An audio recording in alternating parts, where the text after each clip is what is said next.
Okay, so the way watercolor works is you have watercolor paint, which is in these tubes, and it's really concentrated, it's really thick, and then you have the water, which dilutes it. It kind of waters it down. So you take this watercolor tube and you squeeze some of this paint into one of the wells of your palette, and then you take a brush, and you always are kind of going back and forth between the water and the paint. See, I'll take a little bit of water and put it in here, and then mix it up, and then you can start to work with it that way. So that's how you kind of get started. There are two different kinds of techniques of working with watercolor that I want to show you. The first one is called a wet wash. So if we're going to eventually make a drawing of this salamander. Let's just make a circle for now. If I just take water alone and I put it in this inside the drawing that we made, this circle, you know, I can go right up to the edges of this pencil, and I'm just painting with water alone. Nothing, no paint yet.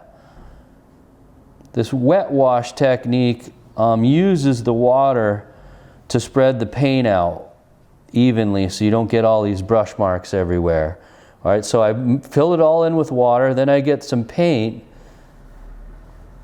and then I just put it right on here and push it around. Okay? See how it's just moving around all by itself? This is called a wet wash. So a lot of times you start off the painting with a wet wash like this, and then I'm just kind of pushing the paint around in this water. Okay? It's pretty easy. It's kind of fun. You're just letting the paint do its own thing.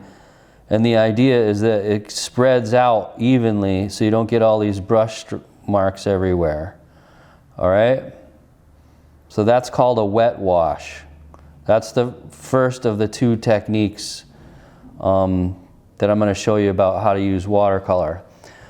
Dry brushing, on the other hand, is the second technique. So with dry brushing, instead of getting the paper wet first, you're just going right into the paint.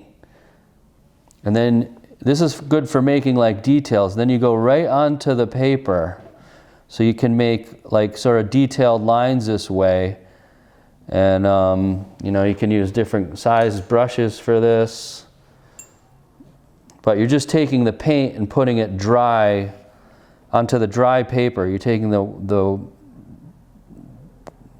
concentrated paint and putting it right onto the paper. And so this, you can have a lot of control. A lot of people think that with watercolors you don't have any control, but if you're using these two techniques, you actually can have quite a bit of control over what you're doing. If I wanted to dry brush over this, I'd have to wait till this is completely dry, this wet wash. But I could put a layer of dry brushing on top of this after it's completely dry. And the way that you know for sure that this is dry is, even if it looks like it's dry, if you touch it and it's still a little bit cold, then it's not dry yet. So you have to wait till it's completely dry before you can add another layer. But those are the two techniques: wet washing and dry brushing.